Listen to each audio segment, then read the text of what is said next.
네, 투자에 대한 시각을 넓혀드립니다. 오늘 특징적인 이슈 짚어드리는 마켓세븐 시간에는요, 함께 하실 분 이분과 함께 모셔보겠습니다. 리더스인덱스 박주근 대표 모십니다. 어서 오세요. 네, 안녕하세요. 네, 어서 오십시오. 자, 그럼 마켓세븐 문을 활짝 열어보도록 하겠습니다. 주제부터 공개할 텐데요. 주제 보여주시죠. 네, 어제 제지주가 강세를 보였습니다. 해상 운임 급등에 국제 펄프 가격이 치솟으면서 원가 압력이 심해지자 가격 인상에 나선 건데요. 원자재 파급 효과가 안 미치는 곳이 없습니다. 제지주 흐름 살펴보겠습니다. 거리두기 해제에 날개를 단 주류주, 평균 4% 이상 상승했습니다. 또 날씨가 좋아 봄 라운딩 수요가 큰데요. 골프주가 수혜를 받고 있습니다. 앞으로의 맥점 짚어보겠습니다.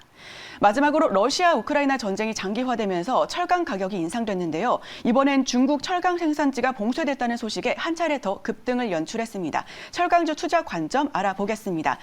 자, 목요일장 마켓세븐 투자 판단에 대한 중요한 정보들만 모아왔으니까요. 함께 하시면 좋겠습니다. 자, 그럼 첫 번째 키워드부터 살펴보겠습니다. 첫 번째 키워드 보여주시죠. 네, 올해 두 차례 가격 인상. 제지주가 올해만 벌써 두 차례 가격 인상을 단행했다고 합니다. 네. 지금 이게 제한적인 상승이 될지 아니면은 곡물 테마처럼 지속적으로 올라갈지에 대한 그런 관심이 집중되고 있는데요. 어떻게 보실까요?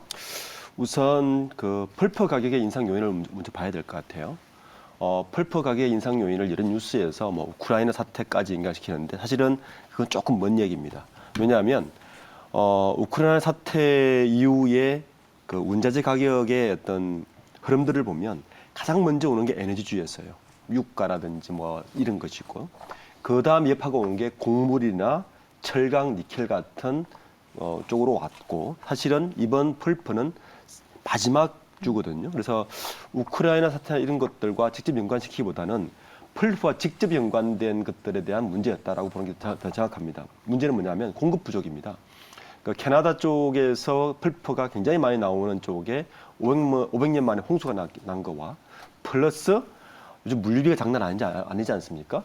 그 물류비가 합쳐지면서 펄프 가격이 좀 오르고 있는데, 그렇더라도 작년 6월에 최고 고점을 찍었던 때가 톤당 $900까지 올라갔었는데 지금 조금 떨어졌다가 최근에 다시 상승을 하고 있어서 지금 톤당 $785까지 오랐는데, 요 상승 여력이 5월 1일부로 각 제지업체들이 약 15% 정도의 가격을 인상하는데, 문제는 이 가격 인상이 이미 1월 달에도 7% 수준으로 이미 가격이 다 올린 상태거든요. 그래서 이 가격 인상 폭이 만만치 않아서 어쨌든 이 펄프 가격이 오르고 나면 아까 초도 이야기했던 대로 그 이후에 생필품들의 가격이 줄줄이 인상은 예고되고 있습니다. 네, 이렇게 줄줄이 인상이 되고 있는 가운데 러시아발 이슈와는 조금 떨어지고 그 펄프 자체로 올라가고 있다라고 말씀을 해주셨는데요. 자, 그렇다면 제지주 계속해서 올라가고 있는데 이때 투자할 때 조금 이건 눈여겨봐야 한다, 주목해야 된다라고 하는 그런 투자 판단이 유의할 부분 있으면 어떤 게 있을까요? 우선 제지주라고 모든 것에 다 투자하는 것은 무리라고 봅니다. 우선 좀 종목을 나눠야 될 것 같아요. 뭐 예를 들어서 펄프 가격이 인상되면 가장 먼저 타격이 오는 게 사실 백상지입니다. 그러니까 우리 네. 소위 말하는 화장품의 케이스 같은 거 있죠. 아주 고급지를 이야기하는 거죠. 뭐 한창제지라든지 이런 쪽에서는 아마 들으면 다룰 것 같은데, 우선 첫 번째는 펄프를 직접 생산하는 기업은 하나밖에 없죠. 무림 S&P밖에 없습니다. 국내에. 그래서 무림 S&P를 뜨고 있는 것이고, 이게 무림 S&P가 꽤 많이 올랐어요. 물론 자산 가격 대비는 좀 여력이 있긴 하지만, 그다음 한창제지 같은 곳에 백상지를 우선 봐야 되고, 사실 골판지나 이런 것들은 마지막입니다. 왜냐하면 폐지를 사용해서 만드는 것이기 때문에 마지막으로 봐야 되고, 다시 한번 말씀드리지만 이 모든 그 원재료 가격이 에너지나 곡물 같이 묶여서 우크라이나 사태나 국제 사태 때문에 같이 오르는 거라 보면 조금 오판을 할 수 있습니다. 그러니까 펄프는 마지막 단계에 오르는 원자재 가격으로 봐야 되고, 그 파급도 굉장히 늦게 올 것이다라고 판단하고 투자 포인트를 잡는 게 중요한 것 같습니다. 네, 투자 포인트를 잡을 때 조금 더 긴 관점으로 봐도 무방하다라는 말씀해 주셨습니다. 아무래도 펄프는 원자재에서 조금 더 뒤떨어진 부분이기 때문에 이 부분 함께 참고해 가시면 좋겠습니다. 자, 그럼 바로 이어서 다음 키워드 살펴보겠습니다. 다음 키워드 열어주시죠. 네, 포근해진 날씨 밖으로 네. 혹시 뭐 술 드시는 거 좋아하시나요? 네. 이제 막 약속을 많이 잡으실 네, 것 같은데 약속 혹시 그럼 잡히고 골프도 있습니다. 좋아하시나요? 네, 골프 좋아합니다. 네, 많은 분들께서 이제 음주 문화 이제 막 시작했다라고 보시는 그런 관점 굉장히 많을 것 같은데요. 이제 수요가 많아지니까요. 택시 잡기도 어려워졌습니다. 그렇습니다. 거리에 네. 택시도 네. 한산하고 택시도 많아지고 이제 사람들도 많아지고 있는데 자, 이렇게 코로나19에 타격을 입었었던 주류 관련된 종목 어떻게 투자 판단해야 될지 궁금하신 분들 많을 것 같습니다. 우선 현재 주류 가격은 그 신저가를 이미 찍었죠. 1월 달에 오미크론이 재확산되면서 맥스가 되면서 이미 뭐 여러 주류 업계들이 신저가를 찍고 지금 기저효과로 오르고 있는 것 같은데 상승률이 19%에서 최대 58%까지 올랐습니다. 이미 아마 그리고 이번에 이제 그 거리두기 해제로 인해서 상승폭이 좀 더 오를 것 같은데 저는 이럴 때 오히려 어떤 흐름에 대한 상승폭보다 좀 실적을 유심해서 봤으면 좋겠다라는 생각입니다. 지금 소주 가격 하이트 진로 같은 경우는 2월과 3월에 그 출고가를 좀 올렸거든요. 롯데 철생 음료도 좀 올리려고 하고 있는데, 근데 이게 지금 이 시점이 새로운 정부 출범과 맞물리고 있어요. 아무래도 새로운 정부가 출범하면 물가 상승을 좀 누르거든요. 잡으려고 할 것 그렇죠. 같습니다. 그래서 이게 아마 만만치는 않을 것 같습니다. 그렇더라도 원자재 가격 인상에 대한 폭은 유지를 해주기 때문에 이렇게 해준다면 오르는 것이 그대로 사실 수익률로 연결됩니다. 그래서 이럴 때는 전체 흐름은 사실 이미 반영됐다고 봐야 되고요. 그다음 봐야 될 것은 1분기 실적이나 실적보다는 2분기 실적이 어떻게 될 것인가를 보고 투자 시점을 잡는 것이 저는 주류 시점에 되게 중요한 것 같습니다. 네, 현재 주류주 같은 경우에는요, 이미 재료가 많이 반영이 됐다라는 말씀을 해주셨습니다. 그렇기 때문에 앞으로 재료나 테마를 쫓기보다는 실적에 관계된 실적이 좋은 종목들 잡아서 투자해 보시면 좋겠다라는 말씀 해주셨습니다.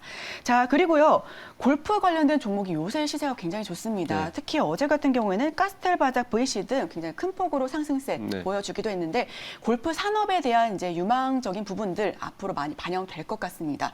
그런데 봄철, 가을철 골프 치기 좋은 계절 있잖아요. 그때까지만 시세가 이어질지 아니면 겨울까지도 이어질지가 궁금한데요. 골프 산업은 이렇게 봐야 될 것 같습니다. 사실은 코로나 사태를 2년 겪으면서 가장 많이 수혜를 본 종목이 골프 쪽입니다. 오히려요. 그렇습니다. 왜냐하면 이제 거리두기가 강해지다 보니까 유일하게 할 수 있는 그리고 해외 여행이 불가하다 보니까 유일하게 할 수 있는 게 골프밖에 없었어요. 실내 스크린 골프. 스크린 네. 골프와 실내 골프도 마찬가지죠. 그러다 보니 골프 인구가 굉장히 많이 늘었습니다. 사실은 이 부분이 제일 중요한데요. 골프 인구가 MZ 세대까지 확장을 시키는 바람에 골프 천만 인구까지 이야기를 하고 있거든요. 그러다 보니까 지금 뭐 최근에 부킹 해보시면 알겠지만 골프장의 부킹비가 코로나 이전보다 거의 2배 가까이 올랐어요. 주중 주말 포함해서. 인구 자체가 늘어난 것에 대한 포텐셜을 좀 주의 있게 봐야 됩니다. 그러면 젊은 세대의 MZ 세대의 골프 신규 유입 인구가 어떤 시장을 쫓을 것인가에 대한 포커싱을 하는 게 골프 산업을 보는 가장 중요한 포인트인데 혹시 골프 하세요? 골프 이제 막 시작한 네. 골린입니다.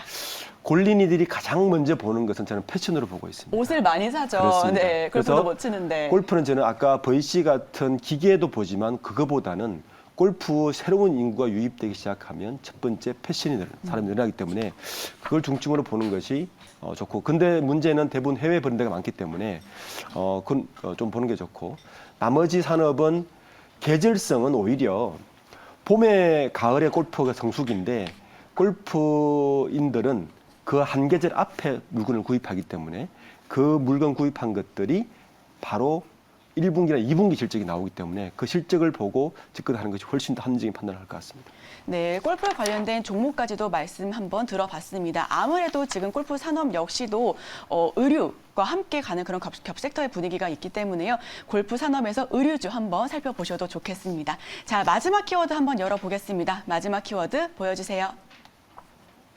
네, 철강주 달릴까 멈출까라는 키워드로 마지막 문을 한번 열어보겠습니다. 사실 이 살짝 다가가기 어려운 사람들 철벽남, 철벽녀 이렇게 부르잖아요. 네. 그런데 철강은 다가가기 쉽지 않고 네. 굉장히 어려웠다라는 그런 부분들이 일견이 많았었는데 이제는 오히려 활짝 오픈된 분위기입니다. 계속해서 고공행진을 하고 있는데 네. 자, 이 종목 같은 경우에는 이 섹터 앞으로 계속해서 시세가 나와줄지 아니면 주춤할지가 궁금합니다.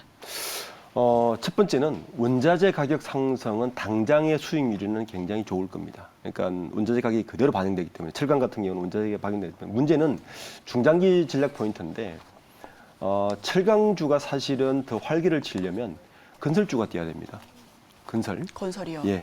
건설과 자동차 같은데 훨씬 많이 들어가기 때문에 그쪽에 뛰어야 되는데 아시듯이 지금 인플레이션 효과로 건설주가 주춤한 사이에 철강주가 장기적 안목에서는 그렇게 이력이 많지는 않다. 오히려 원자재 가격의 상승이 당장의 매출에는 영향을 주겠지만 수익률에는 악영향을 줄 수가 있다고 볼 수 있고요.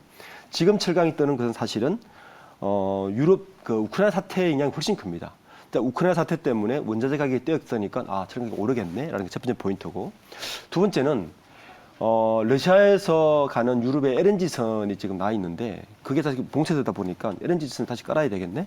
LNG선에 들어가는 강간이라든지 이런 거 오르겠네. 이 두 가지 포인트 때문에 단기간에 오르는 것은 그 두 가지 포인트를 집중을 하시고, 장기간으로 보면 오히려 건설주라든지 다른 원래 철강의 원래 수요가 폭발하는 곳에서의 산업들을 보고 중장기적으로 보는 것이 굉장히 정확한 판단을 할 수 있을 것 같습니다. 네, 중장기적으로 보는 관점이 중요하다라는 말씀해 주셨습니다. 자, 그럼 마지막 질문 하나만 짧게 드리고 마치도록 할 텐데요.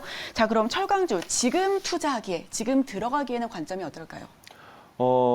지금도 늦지는 않은 것 같습니다. 늦지 않았다. 네, 늦지는 네. 않은 것 같습니다. 이렇게 올랐는데도요. 원자재 가격 인플레이션 효과 때문에 원자재 가격 상승폭이 좀 더 있을 것 같고요. 단기적으로는 원자재 가격 상승폭 때문에 지금도 늦지는 않은 것 같고, 중장기적으로는 한번 언제쯤 빠질지를 한번 고민해 보시고, 그리고 중장기적으로 한 번 더 들어갈 때를 펀드를 잡는 것이 더 중요한 것 같습니다. 네, 지금 이렇게 철강주 투자 포인트까지 들어봤습니다. 아직 늦지 않았다라는 말씀해 주셨는데요. 여러분들께서도 한번 투자 판단에 참고해 주시면 좋겠습니다. 지금까지 목요일장 마켓세븐 리더스 인덱스 박주근 대표와 함께했습니다. 오늘 말씀 고맙습니다. 감사합니다.